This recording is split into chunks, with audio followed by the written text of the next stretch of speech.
Selamat siang sahabat Dokter Uner TV. Selamat bergabung di acara Dokter Uner TV edisi program Dokter Edukasi. Hari ini kembali bersama saya Kartika Devina Putri selaku host yang akan memandu acara kita hari ini. Tentunya hari ini kita akan kembali membahas seputar edukasi kesehatan ya sahabat Dokter Uner TV. Dan hari ini kita kedatangan narasumber yang sudah ahli di bidangnya untuk membahas topik migrain dan sakit kepala. Apa sih bedanya?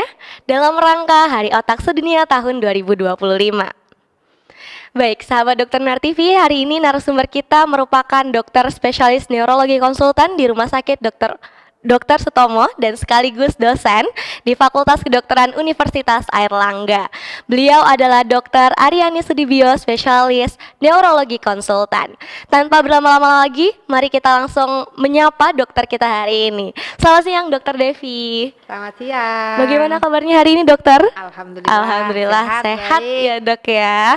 Hari ini ada kesibukan apa nih, Dok, sebelum ke Dokter Uner TV? Siap, dari pagi udah bareng-bareng sama adik-adik dokter muda ya, morning report, dilanjutkan dengan pelayanan di Poli. Nah, berakhir dengan teman-teman nih di Dokter Uner TV ya. Iya, jadi hari ini kita akan membahas topik ya, Dok ya, yang mungkin penasaran nih dari sahabat Dokter Uner TV. Nah, Sudah siap, dokter? Boleh. Boleh.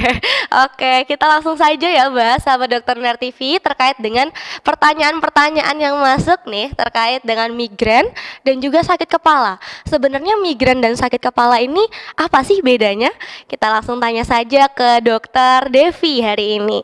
Dokter, kita mulai dari pertanyaan yang sangat sederhana. Sebenarnya migrain itu apa ya, Dok? Dan sakit kepala biasa itu apa sih, Dok, sebenarnya? Silakan, Baik, dokter. terima kasih.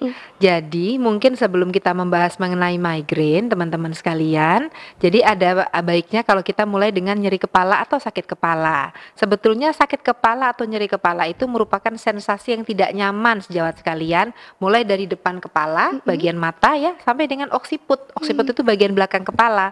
Jadi semua sensasi tidak nyaman itu kita sebut dengan sakit kepala. Nah, sementara migrain itu sendiri merupakan salah satu bagian dari nyeri kepala primer yang kita tahu artinya merupakan nyeri kepala yang insya Allah masih bisa ditangani dengan baik, begitu. Oke, jadi sudah dijelaskan sama Dokter Devi tadi bahwa sakit kepala itu berarti ada rasa nyeri ya, Dok. Ya, Betul. yang dialami oleh seseorang di bagian kepala ya, mulai dari mata kemudian ke belakang gitu, Dok. Benar. Sedangkan migrain itu salah satu sisinya saja ya, Dok ya. Betul, salah satu Tapi- tipe nyeri kepalanya. Oke, dokter. Tapi sebenarnya, dokter, apakah migrain itu hanya memang satu sisi saja atau bisa dua-duanya, dokter?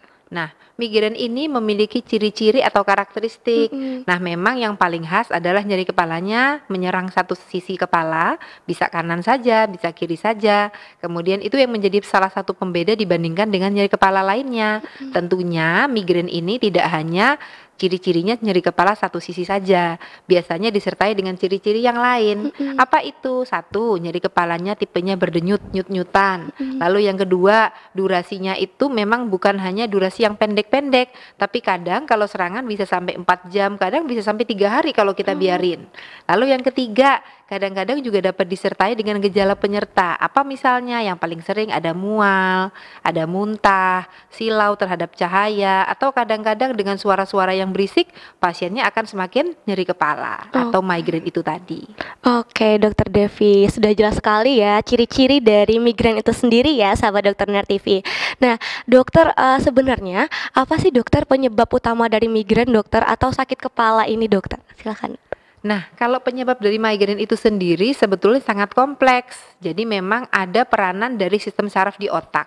Yang paling populer adalah adanya peranan serabut syaraf nomor 5 atau kita sebut dengan serabut saraf trigeminus, dan peranan dari korteks cerebri atau otak. Di mana banyak sekali mediator inflamasi di sana, sejawat sekalian.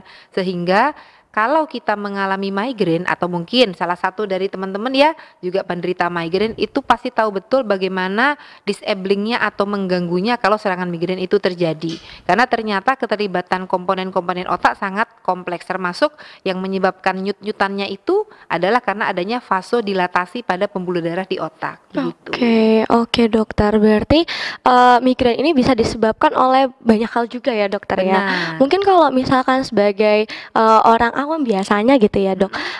biasanya migrain itu disebabkan oleh stres kah dok? Atau karena minum kopi yang banyak gitu dok? Nah, Apakah bisa menjadi pemicu dari migrain itu dokter? baik, ini pertanyaan yang sangat bagus. Kita rasanya perlu tahu apa saja pencetus daripada migrain. Betul dok. Pencetus kita sebut dengan trigger faktor. Di antaranya yang paling sering adalah bisa karena stres, kemudian bisa juga karena kurang tidur, bisa juga karena kebanyakan tidur bisa loh Oh iya ternyata dok loh ya. ya. Jadi karena yang selama ini kita tahu kurang tidur itu menjadi pencetus, kita berpikir bahwa banyak tidur nggak apa-apa. Ternyata kebanyakan juga nggak boleh. Nah, hal-hal lain yang paling sering menjadi pencetus adalah makanan tadi sudah disampaikan. Di antaranya adalah satu makanan-makanan yang dairy produk nih kayak susu, coklat, keju dan produk olahannya, atau kadang-kadang makanan dengan penyedap rasa yang kita tahu micin atau vetsin ya. Oh iya, Nah, itu dokter. juga bisa. Nah, tadi yang ditanyakan ini cukup menarik, kopi. Padahal siapa sih nggak suka kopi ya kan? Hampir dari kita pasti suka kopi. Betul dok. Sebetulnya hal ini menarik karena kopi ini memiliki dua sisi mata uang. Kalau dia diminum terlalu banyak, definisi terlalu banyak itu adalah dalam satu hari lebih dari 2 cup per hari. Nah, 2 cup itu kalau kita takar kafeinnya sekitar 200 mg ya. Itu nggak boleh lebih dari itu. Kalau lebih dari itu maka itu bisa menjadi pencetus atau pemicu daripada migrain itu sendiri. Oke dokter, jadi sudah paham ya sahabat dokter Ner TV bahwa faktor-faktor pemicunya dari migrain itu sudah dijelaskan oleh dokter Devi sebelumnya. Oke dokter, kita berlanjut ke pertanyaan selanjutnya dokter. Nah sebenarnya dokter, apakah semua orang itu bisa ya dokter kena migrain atau sakit kepala? Ataukah memang orang-orang tertentu saja, misalkan orang dewasa saja atau anak-anak saja gitu dokter? Silakan dokter Devi. Terima kasih. Jadi memang migrain ini bisa menyerang siapa saja, baik dari usia-usia pubertas, usia-usia tengah atau usia-usia middle age begitu ya, sampai usia-usia tua. Memang akan lebih tinggi intensitas nyeri pada migrain ini pada orang-orang yang berusia-usia produktif. Dikatakan di referensi bahwa angka-angka adalah 20 sampai dengan 40 tahun usia itu yang paling sering. Namun migrain pada anak-anak dan remaja itu juga ternyata cukup banyak kasusnya.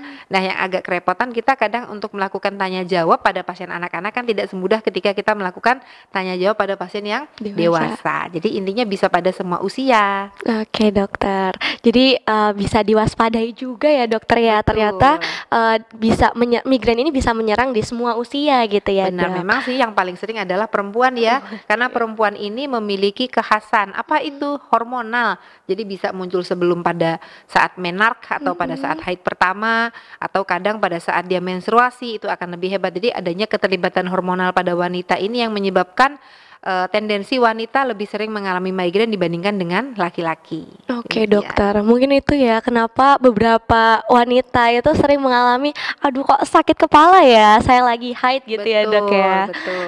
Oke, berarti gangguan hormonal juga yang ternyata bisa memicu hal itu. Oke dokter, kita lanjut ke pertanyaan selanjutnya yang mungkin berhubungan dengan jawaban dokter tadi terkait dengan tidur dokter. Iya. Nah misalkan kita sudah tidur dengan cukup dokter, tapi ternyata migrain ini masih tetap muncul gitu dok. Apakah memang ada penyebab pemicu yang lain atau bagaimana dokter itu? Betul, seperti yang tadi kita bahas di awal, memang penyebab migrain ini pada satu pasien atau dengan pasien yang lain ini tidak selalu sama.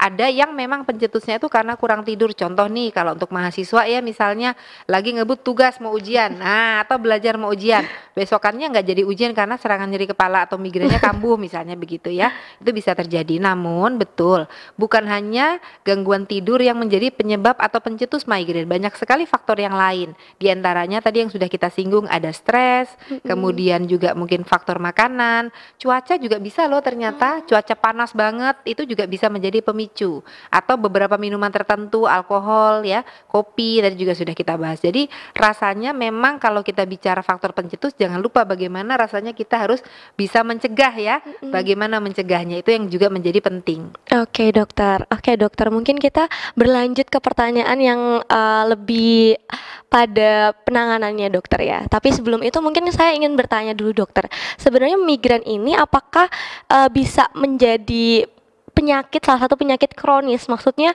dalam jangka waktu yang mungkin lebih dari 3 hari gitu dokter? Apakah memang batas waktunya hanya sampai 3 hari saja dokter? Baik, Jadi migrain ini memang bukan nyeri kepala biasa atau bukan sakit kepala biasa. Kenapa? Karena migrain ini dapat terjadi dan sangat mengganggu. Apakah dia dapat terjadi secara terus-menerus? Jawabannya bisa, jika tidak tertangani dengan baik. Bahkan saya punya salah satu contoh pengalaman kasus yang mana pasien ini menderita migrain sampai hitungan tahun. Oh, iya dok. Jadi menderita terus selama bertahun-tahun karena ternyata tidak mendapatkan penanganan yang adekuat, yang sesuai. Jadi memang kalau menderita atau mengalami migrain sebaiknya segera evaluasi apa pencetusnya agar bisa mendapatkan tata laksana dengan adekuat. Oke, berarti kalau misalkan sudah ngerasa migrain gitu dok ya, kita harus segera mengatasi hal tersebut, jangan dibiarin doang gitu ya dok ya. Benar, Karena nanti biasanya takutnya semakin sakit iya ya. dok, Ya. benar. Oke, berarti memang harus segera ditangani ya teman-teman sahabat dokter Ner TV.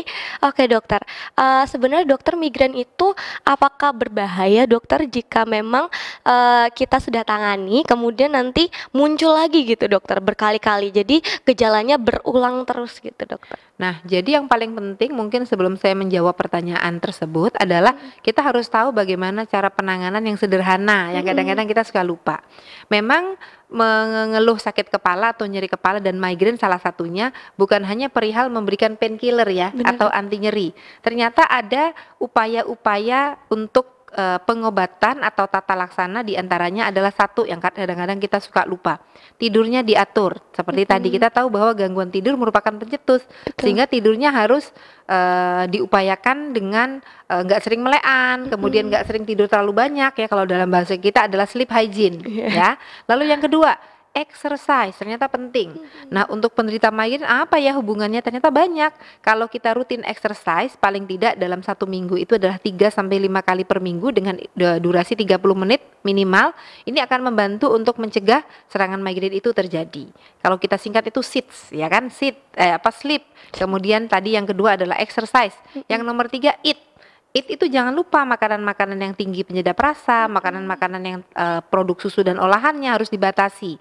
Namun memang tidak sama pada setiap pasien. Ada yang kalau dia makan coklat, dia langsung kumat migrainnya. Tapi ternyata ada juga yang enggak gitu. Jadi mana yang menjadi pencetus itu biasanya kita harus saling mencari tahu dari pasien. Kemudian yang terakhir jangan lupa diary. Jadi kalau misalnya sakit kepala dicatat. Jadi tahu. Kadang-kadang kita itu menganggap bahwa nggak apa-apa deh, nggak sakit, nggak usah diperdulikan karena hanya biasa aja. Padahal ternyata kalau dihitung-hitung dalam 1 bulan serangan migrainnya udah terjadi selama berulang kali dan hanya ditangani dengan minum obat-obatan anti nyeri secara terus-menerus. Padahal kan bahaya ya kalau terlalu banyak minum anti nyeri. Nah, mungkin seperti itu. Oke dokter. Sehingga tata laksana yang lain selain dengan tata laksana non farmaka, barulah kita memberikan terapi yang lain. Salah satu contohnya bisa memberikan obat-obatan anti nyeri tentunya dengan anjuran dokter, atau memang obat-obatan yang targeted. Sekarang obat-obatan sudah cukup berkembang. Jadi karena memang keterlibatan banyak sekali zat-zat atau mediator inflamasi pada migrain, ada obat-obat baru yang memang bekerjanya cukup sesuai dan targeted pada migrain tersebut. Jadi bukan hanya masalah obat saja tentunya ya, jadi banyak faktor gitu. Terima kasih. Oke, jadi sudah jelas sekali ya penjelasan dari Dokter Devi tadi, bagaimana cara kita melakukan pencegahan juga gitu ya, penanganan juga terhadap migrain ini supaya harapannya migrain ini tidak muncul terus-terusan gitu ya dok ya. Oke dokter, kalau misalkan nih dok kita pertama kali mengalami migrain, kemudian apa sih dok langkah bukan preventif ya dok ya, bagaimana cara kita menangani pertama kali mungkin dokter untuk migrain itu sendiri dokter? Nah, yang paling sederhana memang ketika sedang serangan terjadi, maka yang bisa kita lakukan kalau serangan itu munculnya nggak pakai permisi. Kadang-kadang serangan nggak pakai permisi ya pasti ya. Jadi serangan munculnya pada saat lagi kerja, misalnya lagi di depan laptop, tiba-tiba pusing banget. Yang paling gampang apa? Berhenti laptopnya sebentar, cari duduk yang nyaman, posisikan yang nyaman, lampu diredupkan. Itu cara paling sederhana. Kalau ternyata serangannya terjadi saat aktivitas, misalnya duduk, ambil posisi yang nyaman, kemudian istirahat, minum air putih yang cukup, kemudian relaksasi, redupkan lampu, baru minum painkiller. Jadi boleh silakan minum painkiller jika memang diperlukan, dan memang kalau saat serangan boleh sebagai tata laksana abortif, artinya untuk menghilangkan nyerinya. Rasa nyerinya Iya, ya dok ya. benar. Oke dokter. Nah saya itu pernah dengar dokter, kalau kompres dingin itu bisa menghilangkan migrain. Itu sebenarnya benar atau tidak dokter? Nah, betul bahwa kompres dingin memang sebagai analgesik ya. Dalam hal ini kalau misalnya serangannya akut banget, kemudian disertai dengan rasa kaku biasanya di pundak atau leher, boleh kita bantu dengan kompres dingin. Tapi dia hanya mengurangi sifatnya. Kalau menghilangkan rasa migrainnya atau nyeri migrainnya kurang efektif. Oke Ya. dokter, tapi harus ditangani dengan cara-cara yang sudah dokter sampaikan sebelumnya tadi ya dok Benar. ya. Selain dengan kompres dingin itu. Oke, dokter mungkin kita fokusnya ke ranah dokter ini. Nah. Kapan dokter sebenarnya kita perlu ke dokter ketika kita merasakan migrain? Misalkan mungkin sudah 2-3 hari baru ke dokter gitu, atau setelah 1 hari saran dari dokter adalah langsung ke dokter untuk dikonsultasikan. Seperti itu dok. Sebetulnya penanganan migrain ini sendiri tidak selalu melulu hanya dengan obat-obatan anti nyeri, sehingga kadang tidak sering pasien-pasien itu justru biasanya datang ke dokter jika dia sudah tidak bisa mengatasi nyeri kepala migrainnya itu dengan obat-obat biasa yang ada di pasaran ya. Jadi misalnya nih pasien datang sudah dengan minum obat A, B, C, dok saya sudah nyoba ini tapi belum membaik juga, biasanya akan datang.